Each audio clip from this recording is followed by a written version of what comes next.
रत्नागिरीतल्या मिरकरवाडा बंदराजवळ असलेलं किंवा बंदरावरती असलेलं जे अतिक्रमण आहे त्याच्यावरती कारवाई केली गेली आणि साधारणपणे 2 दिवस ही कारवाई सुरू होती आणि ही कारवाई संपल्यानंतर सध्या रत्नागिरी शहरामध्ये बॅनर लावलेले आहेत आणि हे बॅनर आहेत मंत्री नितेश राणे यांच्या संदर्भातले आणि ह्या बॅनरवरचा अर्थ किंवा जे मेसेज लिहिलेले आहेत ते देखील इंटरेस्टिंग आहेत। मुख्य गोष्ट म्हणजे याच्यावरती हिंदू योद्धा म्हणून त्याचा उल्लेख करण्यात आलेला आहे आणि दुसऱ्या वेळेला मंत्री नितेश राणे यांचा चढला पारा, अनधिकृत बांधकामांना नाही थारा, अशा अर्थाचा हा मेसेज आहे की त्याच्यावरती लाईन्स आहेत।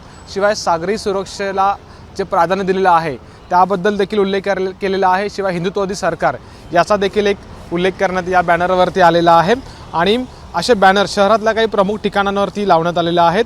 जर मिरकरवाडा बंदरातलं एकंदरीत जर गणित बघायला गेलं किंवा जर तिथले अतिक्रमण जर पाहायला गेलं तर साधारणपणे 319 अतिक्रमण या ठिकाणी होती आणि साधारणपणे सोमवार आणि मंगळवार अशी 2 दिवस ही अतिक्रमण हटाव मोहीम यशस्वीपणे पार पडली आणि एकंदरीत नितेश राणे यांनी कोणत्याही दबावाला न झुगारता मंत्री म्हणून घेतलेला निर्णय आणि त्याबद्दलचे हे लागलेले बॅनर सध्या अनेक गोष्टी रत्नागिरीकरांच्या किंवा इथल्या ज्या सर्वसामान्य नागरिक असतील किंवा स्थानिक असतील त्यांच्या भावना स्पष्ट करताना दिसून येत आहेत। कॅमेरामॅन महबूब शेखसह अमोल मोरे, एबीपी माझा, रत्नागिरी।